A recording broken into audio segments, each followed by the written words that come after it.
नमस्कार दोस्तों, एक बार फिर स्वागत है आप सभी का हमारे YouTube चैनल BR ज्ञान सागर में।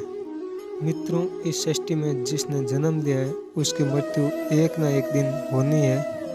ये एक कठोर सत्य है, इन्हें चाहकर भी झुठलाया नहीं जा सकता। हालांकि मृत्यु के बाद दोबारा जन्म लेना तय माना जाता है। जैसे दिन के बाद रात और रात के बाद दिन होता है, उसी तरह गरुड़ पुराण के अनुसार हर चीज़ दोबारा जन्म लेती है। कहने का अर्थ ये है, जिस व्यक्ति का जन्म होता है उसकी मृत्यु होने के बाद उसका पुनर्जन्म होता है। हाँ, लेकिन गरुड़ पुराण में ये भी बताया गया है कि मृत्यु के बाद किसी भी जीव को दोबारा जन्म किस योनि में मिलेगा, वह उसके पूर्व जन्म के कर्मों के आधार पर ही तय होता है।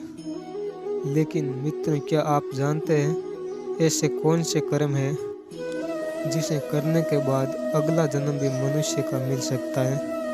अगर नहीं जानते हैं तो आप हमारे वीडियो को अंत में ज़रूर बने रहिए, क्योंकि आज हम आपको गरुड़ पुराण के अनुसार बताने वाले हैं कि कौन से कर्म करने से दोबारा मनुष्य योनि मिलती है। गरुड़ पुराण में ये भी बताया गया है कि कर्म अच्छे हो या बुरे, हर एक कर्म का फल इस संसार में रहने वाले प्रत्येक जीव को मिलना तय है। मनुष्य का अधिकार केवल कर्म करना है, फल देने का अधिकार परमात्मा के ही हाथ में है। इसके अलावा गरुड़ पुराण में ये भी बताया गया है कि मनुष्य अगले जन्म में किस योनि में जन्म लेगा। ये एक विषय होता है कि मनुष्य द्वारा किए गए कर्मों के हिसाब से ही तय होता है। आइए अब जान लेते हैं। मित्रों, सर्वप्रथम हम आपको ये बता दें कि मनुष्य जन्म किस योनि में मिलती है, तो आपका अगला जन्म भी मनुष्य योनि में ही होगा, ये तय नहीं है। गरुड़ पुराण के अनुसार जो अपने जीवन में अच्छे कर्म करते हैं, सिर्फ उन्हें ही मनुष्य जीवन में प्राप्ति होती है। यही नहीं, कुछ मनुष्य ऐसे भी होते हैं जो अपने कर्मों के कारण 84 योनि में भटकते रहते हैं और फिर अंत में उनका जन्म एक मनुष्य योनि में होता है। मित्रों, कर्म 3 प्रकार के होते हैं। पहला, संचित, आरंभ और प्रियमा। पूर्व कर्मों का जो ढेर है वे संचित कर्म है। उन्हीं संचित कर्मों के आधार पर आपको जो शरीर प्राप्त हुए हैं वे आरंभ कर्म, और वर्तमान में जो कर रहे हैं वह है प्रियमान कर्म। आपके कर्मों के बड़े संचय में से जरा से कर्मों को लेकर आपको ये शरीर मिला है।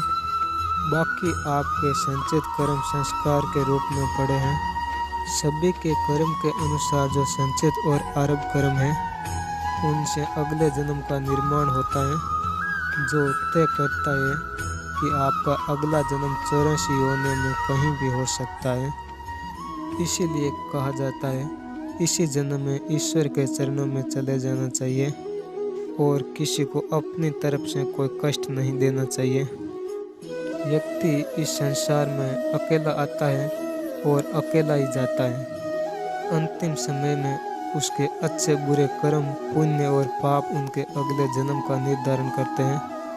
महर्षि वाल्मीकि जी आदि ग्रंथ रामायण में कहते हैं, माता पिता, गुरु, आचार्य और ज्ञानी पंडित का कभी अपमान नहीं करना चाहिए और न ही कभी उनके बारे में ऐसे विचार अपने मन में लाने चाहिए। और जो व्यक्ति ऐसा करता है उसे महापाप लगता है। ऐसे लोगों को नरक में पाप भोगना पड़ता है, चाहे वे कितना भी दान पुण्य कर लें। इस बात को कोई पुण्य नहीं मिटा सकता।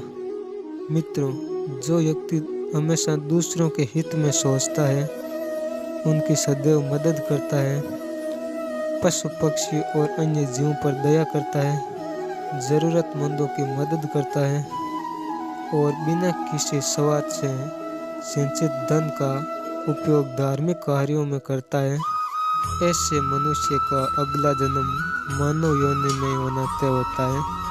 मित्रों, इसके अलावा गरुड़ पुराण में यह भी बताया गया है कि जो मनुष्य अपनी मृत्यु के अंतिम समय में जिस चीज़ के बारे में सोचते हुए अपने प्राण त्याग देता है, तो उसे अगला जन्म उसी के अनुसार मिलता है। जैसे कोई व्यक्ति अपने अंतिम समय में किसी स्त्री को याद करते हुए अपना प्राण त्याग देता है, तो उसका अगला जन्म स्त्री के रूप में ही होता है। इसी तरह जो व्यक्ति अपने अंतिम समय में ईश्वर को याद करते हुए अपने प्राण त्याग देता है, तो वे मुक्ति की ओर अग्रसर हो जाता है। अर्थात मनुष्य के अंतिम क्षण के विचार उसके अगले जन्म को भी तय करते हैं। इसीलिए धर्मशास्त्रों में यह बताया गया है कि मृत्यु के समय अंतिम समय में हमेशा राम नाम का जप करते रहना चाहिए। मित्रों, हम अंत में यही कहना चाहेंगे कि हर एक व्यक्ति को अपने जीवन में पुण्य कर्म करने चाहिए और हमेशा निस्वार्थ भाव से धर्म की राह पर चलना चाहिए। तो मित्रों, आज के इस वीडियो में बस इतना ही। आपको हमारी जानकारी कैसी लगी आप हमें कमेंट कर ज़रूर बताएं और अपने दोस्तों के साथ शेयर ज़रूर करें और हमारे चैनल को सब्सक्राइब ज़रूर कर दें। फिर मिलते हैं किसी नए वीडियो के साथ, तब तक के लिए जय श्री राम।